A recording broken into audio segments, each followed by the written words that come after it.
Much for taking the time out of your busy schedules. I know that it's end of the year madness for most people working in procurement at the moment, tying up those final deals and working with, I'm sure, a lot of planning going into the next year. So I appreciate you guys taking the time out of your busy schedules to spot some trends or watch some trends more so.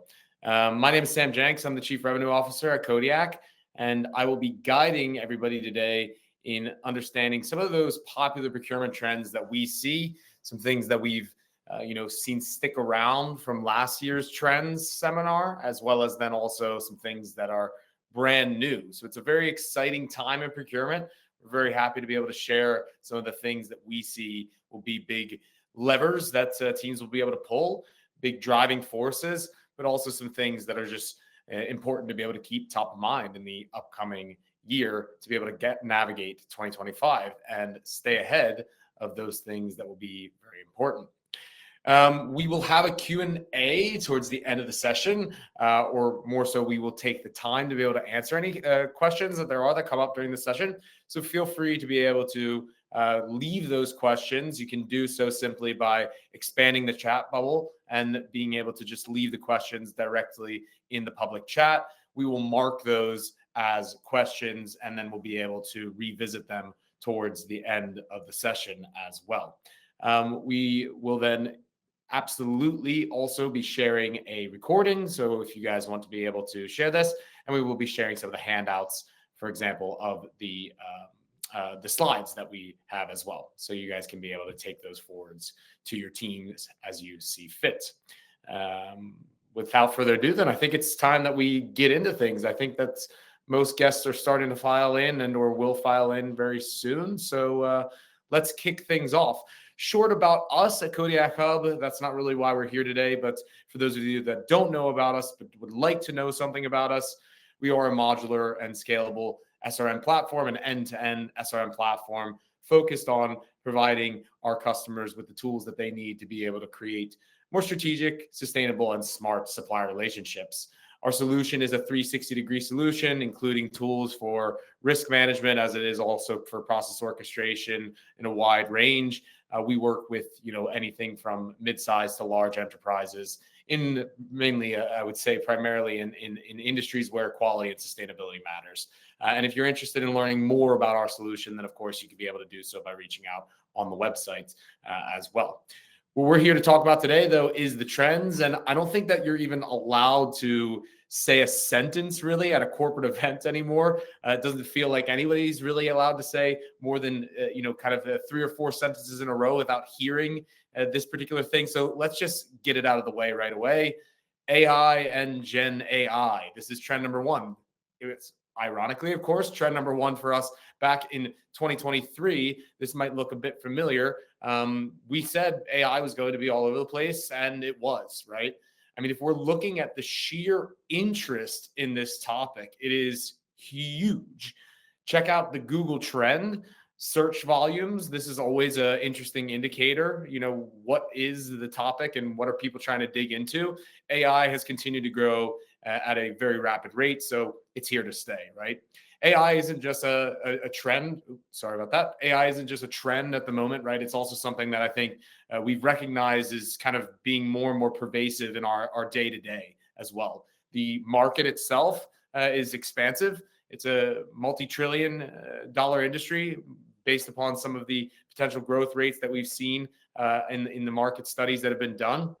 And I think that's what we're beginning to see from kind of the tech vendor side ourselves, is that businesses are also starting to unlock AI specific budgets within their broader tech stacks and or their tech budgets, which are being allocated to bring in technology that will drive efficiencies and drive insights. So it's a very exciting time, I think, both to be on the receiving end of being able to use tools in AI. I mean, we're doing it, of course, ourselves as a tech company that also is then applying it in our technology. But it's important to be able to make sure that we stay ahead of this as well, because it's gonna continue to grow. So where is AI's place in procurement? One might ask. Well, I think that's there is obviously a place for it in procurement. Looking at the stats, it's clear that from the Proxima supply chain barometer, there's a race right now, right, to invest in, launch, adopt AI technology in the coming years, right? But realistic expectations for how quickly this will launch is important to still have. And it seems as if most leaders do have those realistic expectations. As you see there, 22% expected to greatly impact in the same time frame, right? Meaning that, of course, there is an expectation that maybe it would need some more time to be able to make a greater impact in the businesses that are looking to apply it. With that being said, almost 50% of procurement teams, this is based upon a WNS procurement study, have already implemented AI solutions into some of their processes, right?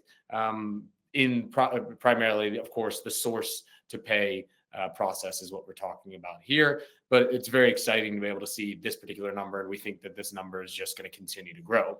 The top 3 applications of AI in procurement are these 3 bundles, according to WNS Procurement. We're very excited, of course, to see supplier management there. Whilst these are the 3 top applications of AI in the source to pay process, we believe that this is just going to continue to expand to multiple other areas. I mean, AI will have a very, very exciting impact, of course, as we talked about on supplier management, and that's something that we get very excited about at Kodiak Hub as well. It's interesting, actually, that AI has taken over the corporate airwaves during these last kind of 12 months, because we believe really that, it's obviously due to this hyper functionality, the free tooling that we're experiencing in our day-to-day, right? Applications such as ChatGPT, right? And the real emergence of the applications of Gen AI. I think that this is something that is very obvious, right? And I think that there is a differentiation between AI and Gen AI, obviously. AI has been around for a very long time. I think that AI is so pervasive in our day-to-day because of what generative AI is capable of. And I think that there's a pretty distinct difference that it is important to be able to dig into. I'd say that in their application, traditional or deep AI is primarily applied to providing prescriptive or suggestive insights that are based on complex pattern recognition, whereas generative AI is on the other hand, making sense of the structured and unstructured data to, quote unquote, create. And this is the kind of AI that we're seeing in tools, such as like DALL-E for image creation, or, for example, ChatGPT for prompting and various tools there.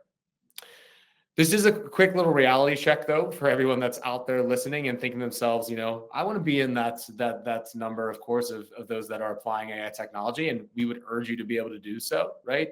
I think that the one thing that is a little bit of a reality check is that AI, especially from a prescriptive perspective, right, is only as good as the data that it's given. So we want to make sure that we can't expect, AI to do our dirty laundry if we don't even have a washing machine in place, right? We need to make sure that we have the foundation, have the basics there. The gigo effect is of course, garbage in, garbage out. So if you're looking to apply AI technology, which everyone in this kind of I would say this modern space of technology in procurement should be looking to do, then please make sure that you're focusing on the quality of your data before anything else, which transitions nicely into the second trend of the day that we wanted to be able to highlight: data, and more data.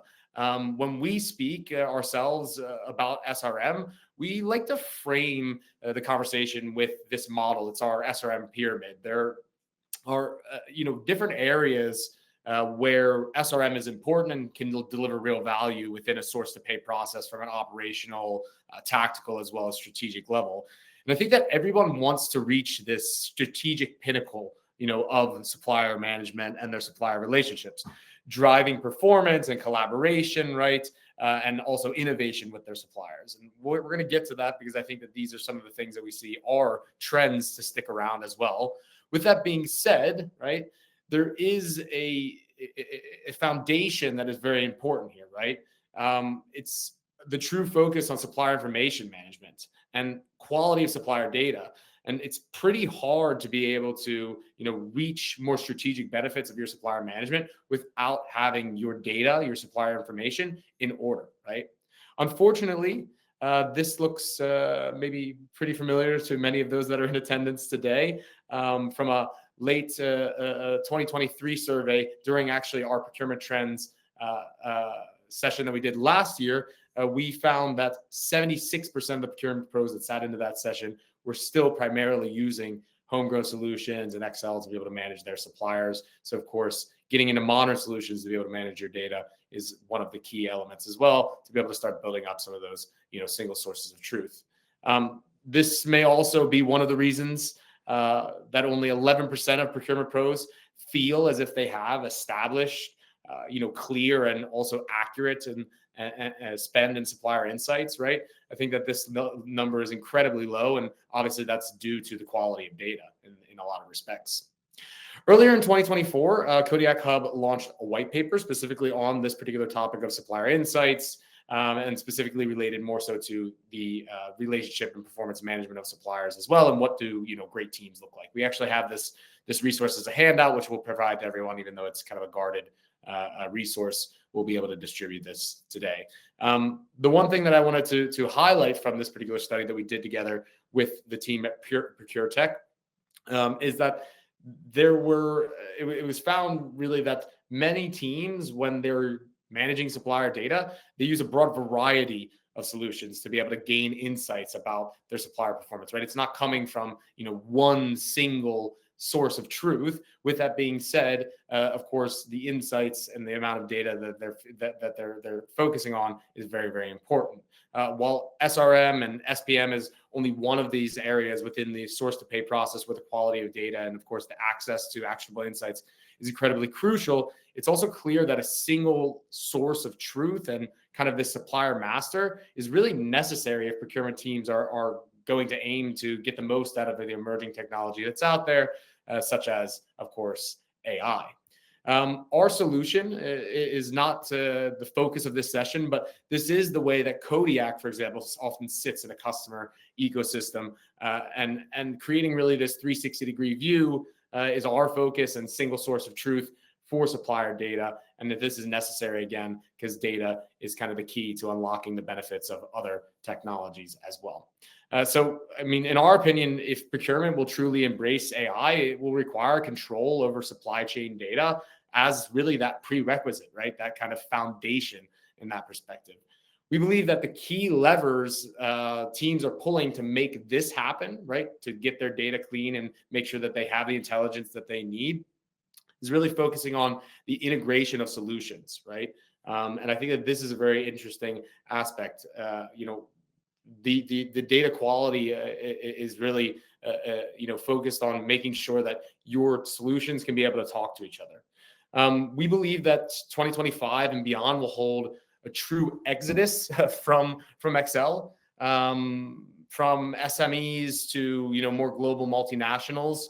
It's obvious that procurement is making I would say a bet on procuretech, right? Literally. Look at that stat there that's on the screen now. PwC Digital Procurement Survey found that the average annual investment companies aim to make in digitalization is 1.2 million euro. That's pretty impressive. And it's a figure that sticks out, of course, and it's something to think about. And we were interested in actually gauging of those that are in the room here. How much does your business plan on investing in procurement technology in your stack in 2025? And what we're getting to the core of here is pretty much your total stack. What is the investment that you're going to make? It's just be an interesting kind of poll here. So please take a second to be able to answer the poll that is on screen now. Just to understand kind of if people are sitting in this range of that 1.2 million or so, or for example, if you're below that range. And with that being said, understanding, is there an opportunity to, of course, entice for more investment as well within the space of procurement technology? Take a moment to be able to answer the poll. Okay, so it seems as if the vast majority here is investing far less than, for example, the average that PwC had found. This was, of course, of mid and large enterprises. With that being said, and the investment nonetheless, right? Very interesting to be able to see the responses. Thank you, everybody, for answering. 67% of the attendees today said that they are planning on investing less than 500K, and maybe that's due to budget restraints, right? I think that it's important to remember that it's been a tough macro climate. And on top of that, then it seems then 14% was between 500 to 1 million, whereas then 19% over 1 million as well. Very interesting insights. Thank you guys for sharing that as well. And I think that one of these things that we talk a lot about is how are we going to build the case, right? And it's obvious that some teams here sitting here today, of course, aren't really investing that same type of average that we saw from that particular statistic. And if teams plan to get their split of the budget and for development on their procurement tech stacks, then it's important that procurement continues to know how to really build their case and for you guys to be able to sell the brand of procurement to the broader business, right? There's a stat here that I like from Proxima. It's obvious that procurement is becoming a priority, right? All the way at the top. CEOs are set to spend the same and or more time on supply chain related topics in this upcoming year. But with that being said, there's still kind of this, how do I say, crisis of identity or knowledge of real influence, right? Procurement leaders still feel that they lack the weight that they need to be able to make decisions and influence, the broader business decisions. And this might be, kind of a crisis of confidence, but could also be related to kind of the misalignment, I think, in many procurement teams, ambitions versus the reality. And I think that this is a nice way to be able to put some of those things into context. This is from a digital procurement survey by PwC. We see that, for example, back in 2022, there was, for example, you see here on traditional processes as well as strategic processes, the actual application versus the target rates, right? That's a big jump there. The question is are the businesses going to be able to close that gap? And if so, how are they going to be able to close that gap without the right resources to be able to do so, the right team, the right technology, the right processes in place as well? This is a very interesting item, right? Procurement organizations only get 17% of the technology that they ask for. It's a shocking number, but it means that, the business cases that you're building need to be airtight if you're focused on trying to go to your CFO and be getting that split of that budget, right? If it's not something that's already allotted to you. And I know that it's budgeting season for many or seasons are just getting closed off very soon. So it's important. It's an important time of year, of course, to be having this particular discussion. This, of course, is a shocking number and it makes me directly say, but why, right? Well, of course, it's not easy task building the case for new technology. Your CFO doesn't feel the pain, right, that you and your teams are feeling. They just want to see the gain. The return on investment or the cost of inaction. I think that there's some clear benefits that can be brought forward there, monetary benefits, right?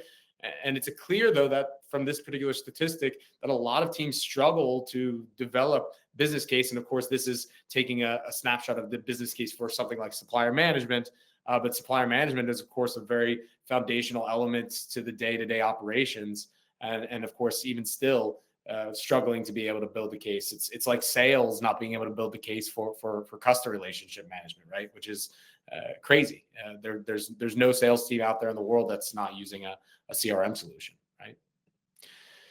This is then kind of what we call the procuretech catch-22, right? So something that Dave Olson, our content and creative lead, has spoken about, which I think is it's interesting. You can't get budget for a new technology without showing ROI, and you can't show ROI on the technology without the budget to adopt that new technology, right? And this is a tough spiral to be able to get out of. So it's important to be able to, again, really understand what are those levers of ROI and also then COI that you can be able to pull on as well.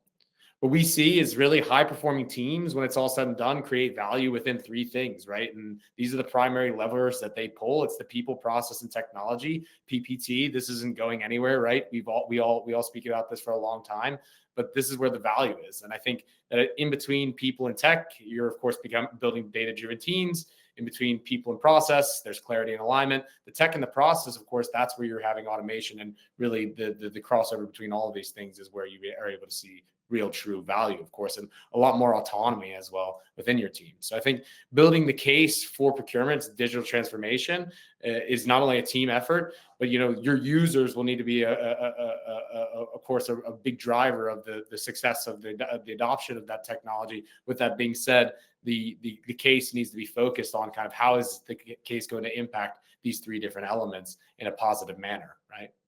I think that this also, touches upon a pretty important aspect, which is the people, right? I think that in this next year, trend number 4 here, we're going to enter into kind of a new era. I think that this is the era of user centricity in procurement. And I'll explain exactly what we mean here. In 2025, I think that we will see the user being in focus in a way that they haven't been before, or they're starting to be, I think, in a lot of solutions and a lot of organizations. We're going to see the expectations and the demands of the user also grow, which is healthy, right? Hyper functionality, right? The broad capabilities of free solutions. It's all over the place in our day-to-day, right? Personal and professional. And again, going back to kind of the use of ChatGPT's free version. And we're going to see, that solutions that focus on UX and UI, these are going to be the solutions that win, right? While the sleepy titans of the procuretech industry, they're going to start falling behind. It was found actually in a study by Arc Blue that 72% of organizations out there don't have a full suite of solutions across the source to pay process. This is a bit surprising, of course. There's a massive amount of solutions and they're continuing to boom. Here's an awesome market map from procurementsoftware.site, put together by James Meads and his team. And it's obvious, right? There's no lack of solutions that are out there, right? However, it is a bit of a jungle and we know it, right?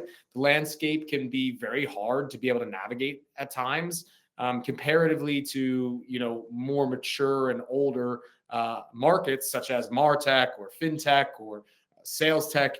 ProcureTech is honestly rather young, right? Quote unquote, which means, there's a lot of emerging providers. And with startups and scale ups as the norm, things can be able to get really noisy in the market, right? We've seen it happen prior and it's happening a bit again now. And defining a position in a market can sometimes be a bit more difficult for new vendors, which of course can result in confusion in the marketplace. And of course, for you guys as prospective buyers of that technology for procurement as well. So I think that we need to take a second to recognize, right? People generally are not thrilled with their technology that they have at their fingertips. This is why the user needs to get in focus in 2025 simply.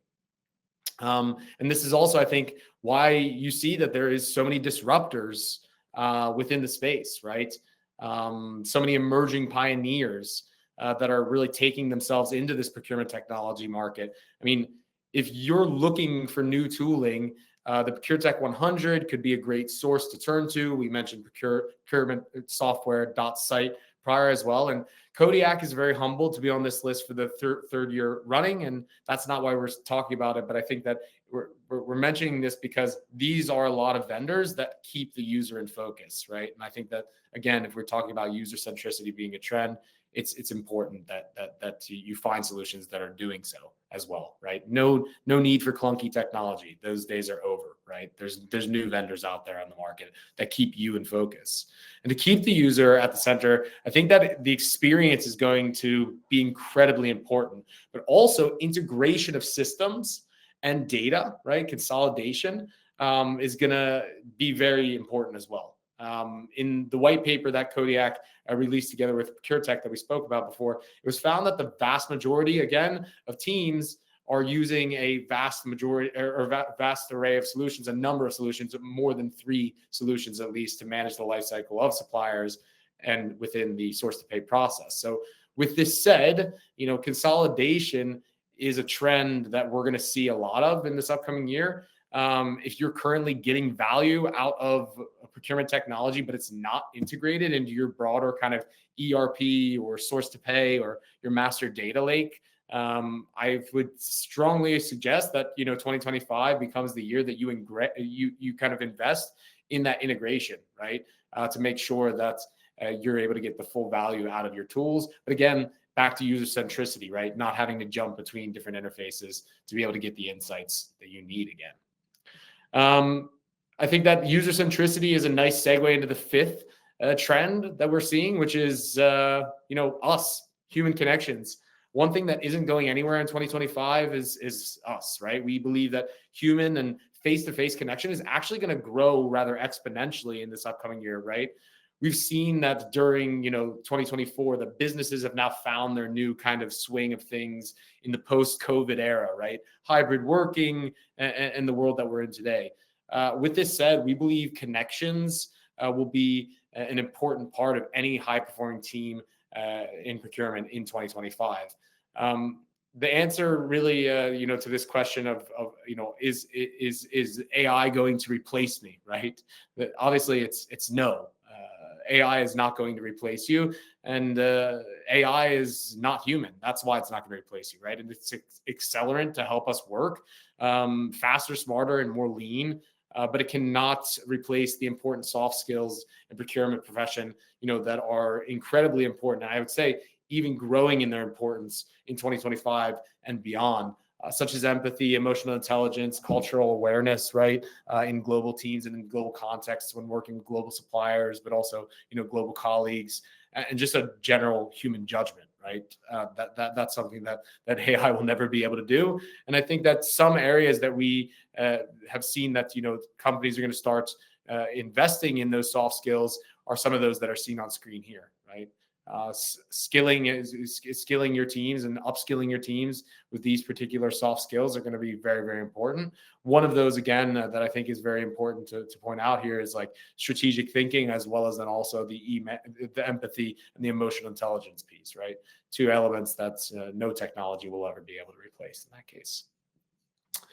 So trend number 6, I believe that this is also a trend that's coming back from 2023, the legislative tsunami. Many of you all, especially those of you sitting in the EU and or that are conducting business in the EU, right? You're already feeling overwhelmed, I'm sure, by the effects of this tidal wave of regulation that's kind of washed over us all and will continue to really do so during 2025. So it's something to keep your eye on, to keep up to date with as well. This is just to name a few, right? The classics, EUDR, CSDDD, DORA, we see, of course, is a big one within ICT vendors that's growing very quickly. There is some light in the tunnel, though, something that we wanted to be able to highlight because it's pretty recent and relevant, I would say, as well. We think that there's going to be some consolidation, some clarity, some simplification, and that this can be expected within quite a few of these different legislations.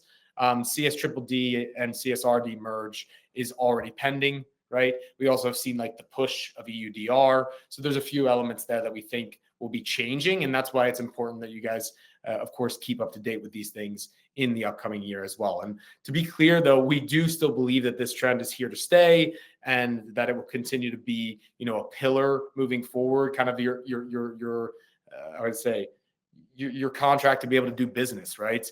I mean, compliance isn't sexy, let's be honest, but it is the law, right? When it's all said and done. I think that this is a good transition into trend number 6, which is also a little bit more, driven by the macro. It's geopolitics. We think that this is also going to lead to some interesting trends in globalization or de-globalization, actually. It's not really surprising that the tension of geopolitical climate will impact the way that businesses are going to work. And the way that they're going to be able to shape their supply chains. I'm sure that many of you that are in this session today have already felt the effect of this, back in 2022 and into 2023, and of course now as well in 2024. It's been, as we've seen and everybody knows about, right? It's been the largest election year on a global stage ever in history in 2024. And, war and regional conflicts are unfortunately continuing to carry on into 2025, right? With welcoming the new president of the United States, right? Who's making a whole lot of promises, and we'll see if he's going to make those promises into reality and actually have the tariffs that he has been mentioning about putting in place. And this is coming from a country with one of the world's strongest economies. And if we take this particular item of the tariffs, right, of a particular item of a geopolitical condition, almost as kind of like a mini case study, it's been identified, as we see by this copy that's on screen here, that the tariffs proposal, if put into action, right, it will inevitably increase costs and will very likely disrupt the flow of trade globally by adding complexity to customs processes and extending lead times as well that are already quite long. Ultimately, the tariffs that have been proposed are kind of underscoring the critical need for supply chains to really be resilient and adaptable. And organizations that will fail, of course, to evolve risk severe really disruptions within their supply chains and costs maybe escalating out of control. I think that there's some measures that we've seen businesses that we're working with, but also proposals to take place to prepare for trade disruptions that might be kind of the lagging indicator of any type of tariffs that would happen. Seek supply chain alternatives, stockpile, diversify, manage financial impact, proactively plan ahead. These are things that everybody knows, right? But it's important to remind ourselves of in uncertain times. So I think that's, while we can't really hit the rewind button and there's no reason to when it comes to globalization, we do believe that we are entering kind of this new age of an increased de-globalization, which is going to be very interesting because it's going to bring upon new concepts. We talked about it last year with friendshoring.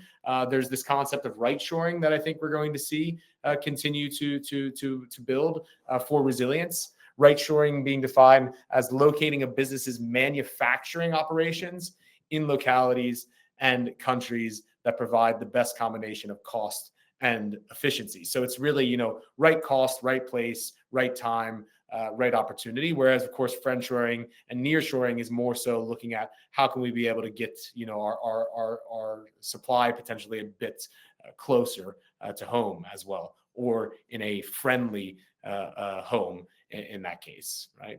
So with that being said, I think that it was actually one thing that I wanted to try and ask. Before doing so, though, I think that this particular statistic from Proxima really shows, of course, how much this is in focus. So over 40% of organizations that they had surveyed were all using one of the three of these particular areas of nearshoring, friendshoring, or onshoring in that case. So there was a poll that I wanted to actually launch here in one moment.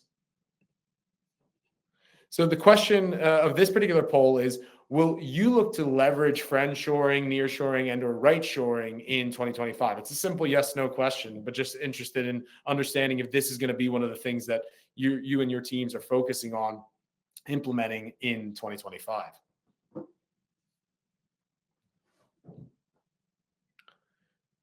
Very interesting. So right now, if we continue to, everybody, please take a moment to be able to answer on the poll.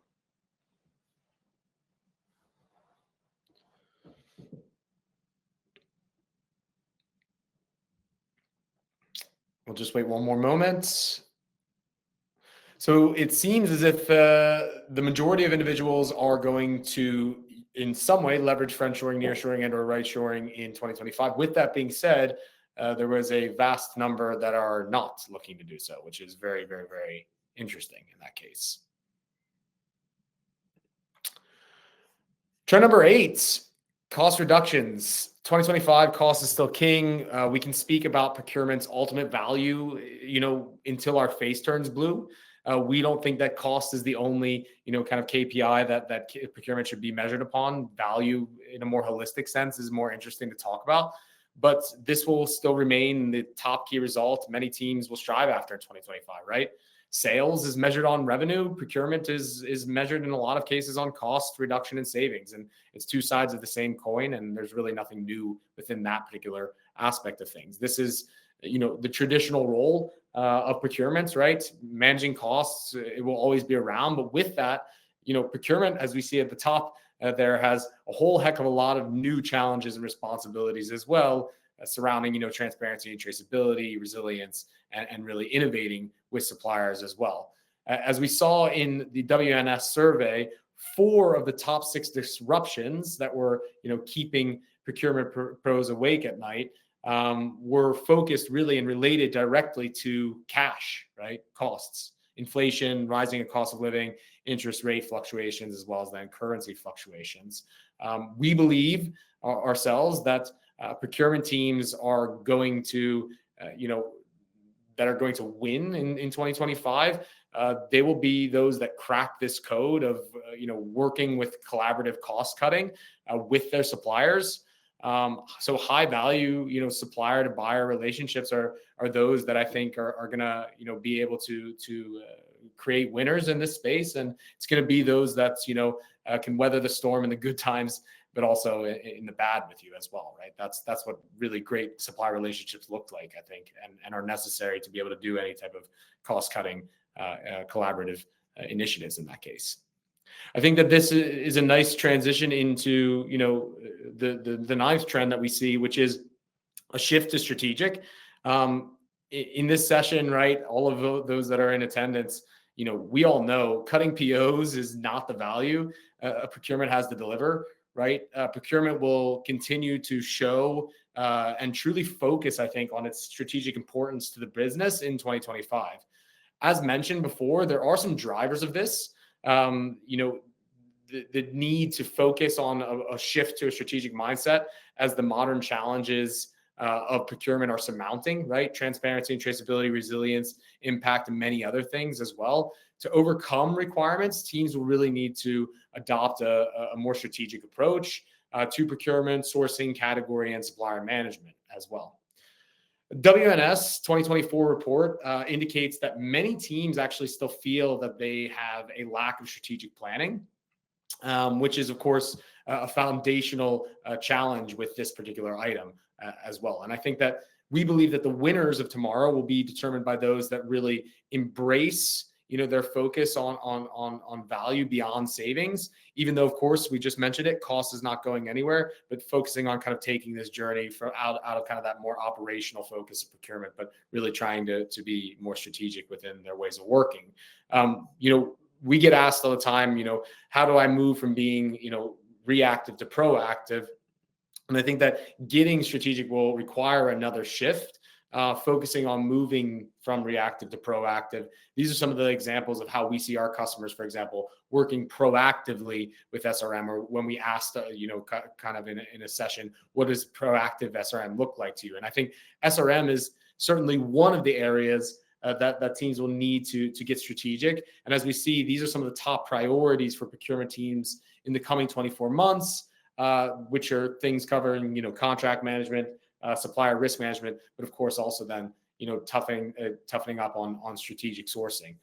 We believe that there will also be a shift to higher focus on strategic sourcing to really provide more return on relationships. This is a statement coined by State of Flux and a statistic to back it up, that 71% of procurement leaders would define return on relationships as generating value beyond financial savings. And I think that that's what we're talking about here when we're talking about the shift to the strategic, is understanding where can we be able to, of course, find things beyond the margins with suppliers as well. And that's going to require a strategic shift, I think, in those relationships as well.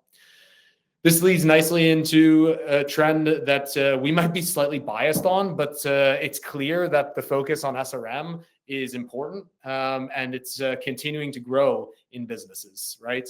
Why? Well, for starters, looking at these two particular cases, there's a clear cost associated with poor supplier management.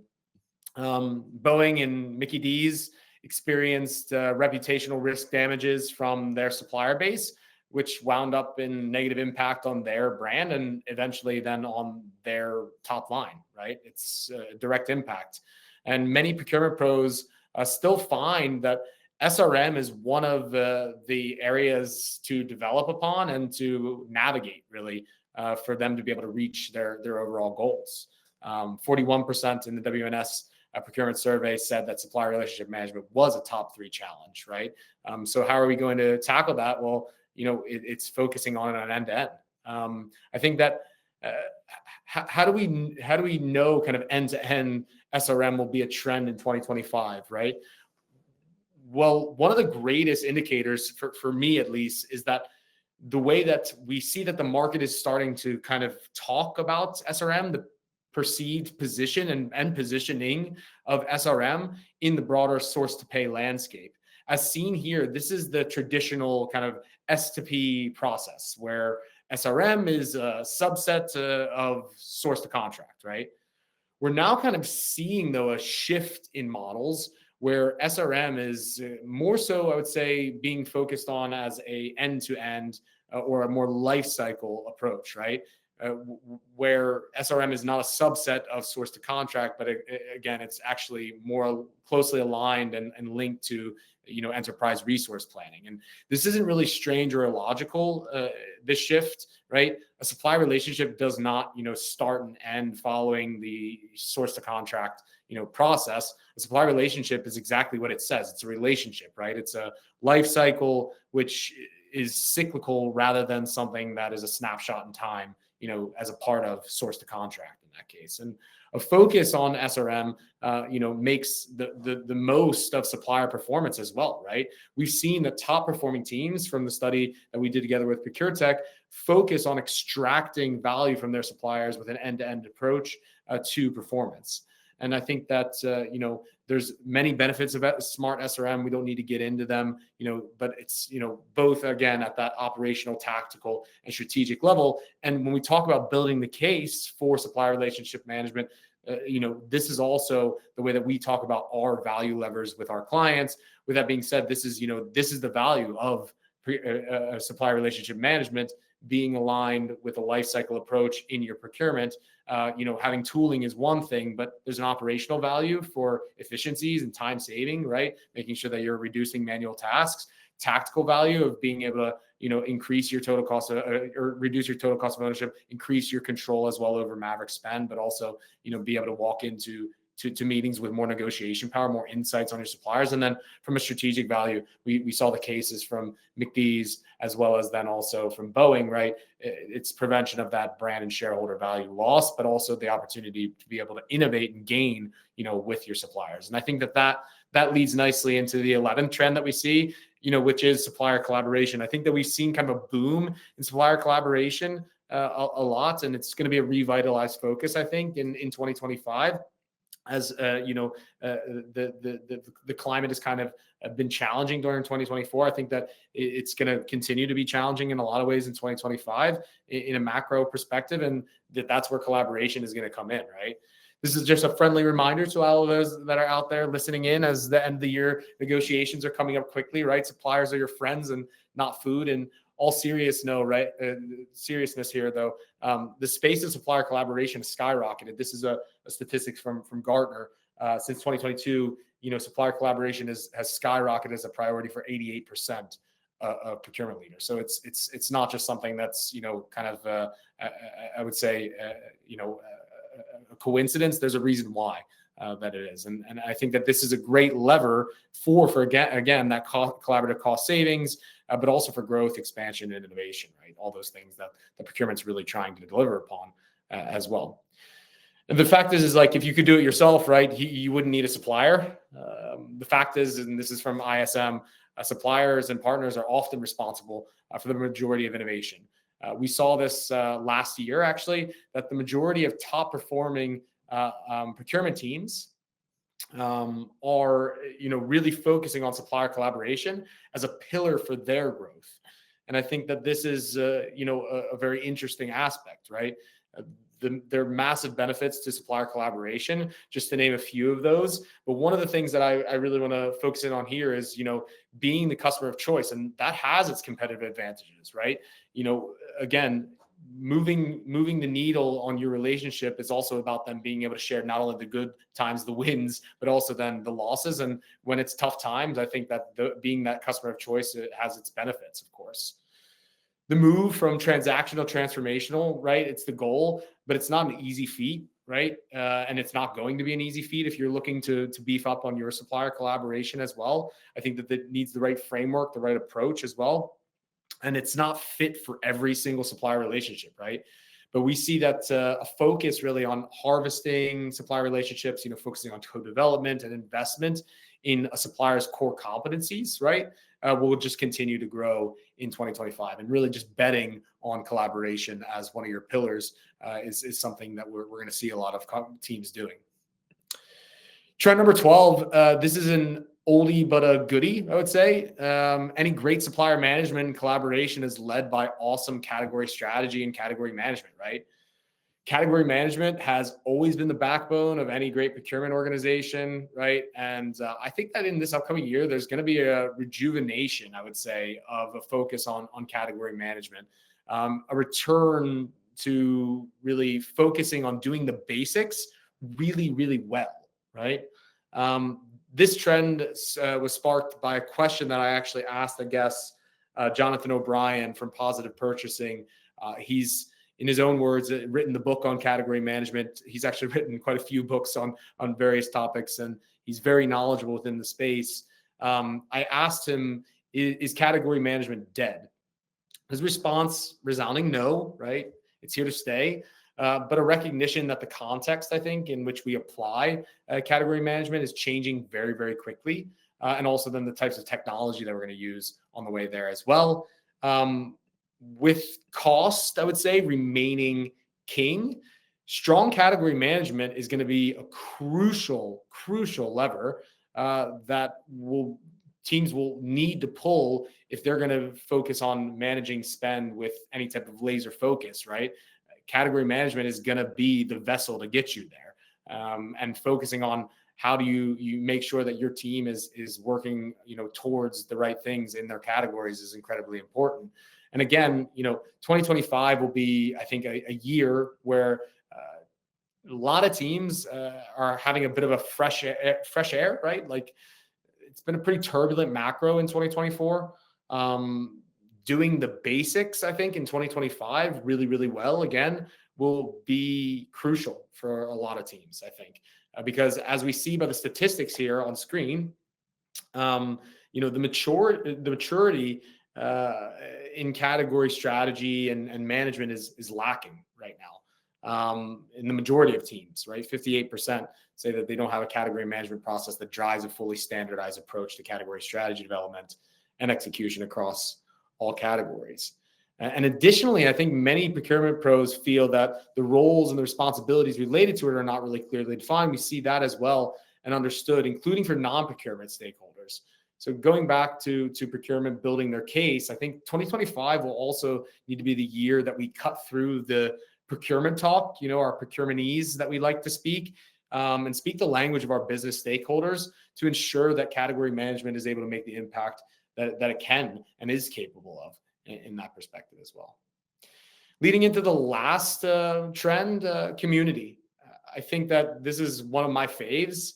The community within procurement is strong and really growing. And I think that it's really, really boomed in the past 3 to 5 years, right? This is our team at a few different events that we were at throughout the year. And those events are fantastic, right? I mean, walking the floor of Procurement Summit or PSI or DPW or BME events, being able to talk with guests on the way that we source our podcast, meeting hundreds of prospective customers on an annual basis and in sales calls, I can really tell you, right, there's a shift happening. Procurement as a function, as an industry, it's really leveled up. Its maturity, right, has leveled up. Its team core competencies has leveled up. Its profile in the business has leveled up. Procurement is not in the proverbial basement anymore, right? And this coveted seat at the table that everybody wouldn't stop talking about, 2 years ago, we don't need to talk about it anymore, right? Procurement has that seat at the table. So I guess the question that I'll leave everybody with is, what will we do with it?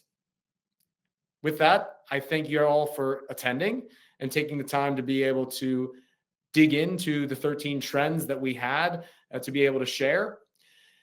I will then now shift over to the questions that are in the chat line and stop sharing the materials. But before I do so, I'm actually going to, for example, provide 2 quick handouts. The first handout that you're going to see shared there is the procuretech white paper. Feel free to download that if you'd like to. And the next asset that I'm going to share, which I believe I can share both at the same time. Yes, I can. Is going to be then the procurement trends webinar slide. So you guys have this deck as well if you'd like to share with others some of the statistics. I know that it was rather data heavy within some of these trends. So it's good, of course, to be able to back those up with the actual insights that we captured to be able to find these trends as well.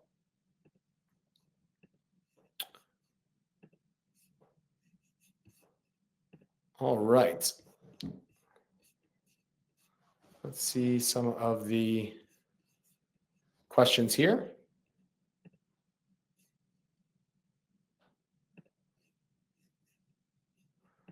There was a question about friendshoring. I'm actually going to make my way back to that particular slide. So friendshoring is the act of manufacturing and sourcing from countries that are geopolitical allies, such as members of the same trade bloc or military alliance, right? So I think that the simple fact of the strategies for this, nothing particular to share from my perspective, right? I think that, you guys are, as procurement professionals, are probably much more knowledge about that.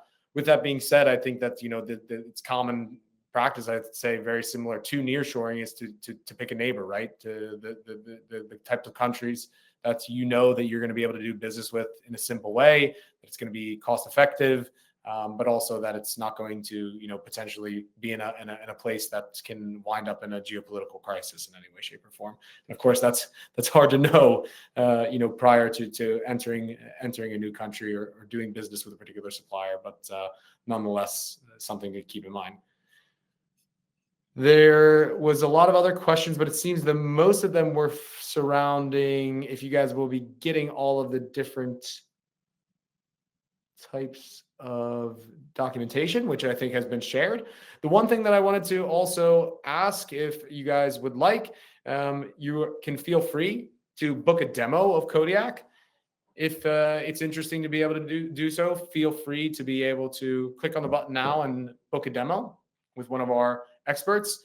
We know that end-to-end SRM will be a very important part of the trends to come in 2025. So if you're looking for better tools to be able to not only drive supplier collaboration, of course, to build a single source of truth, with a focus on data in an aspect to be able to apply AI, also shift towards more strategic relationships, right? These are all things that our solution is helping our customers to be able to do. So feel free to click on the link now and book a demonstration with one of our experts that would be happy to be able to understand a little bit more of some of your challenges, and also then, of course, be able to dig into some potential solutions that we might have to offer. With that then being said, I wish everybody a great rest of your 2024. Speak with you more in 2025 as well. Have an awesome holiday season with your loved ones and friends and family, and adios.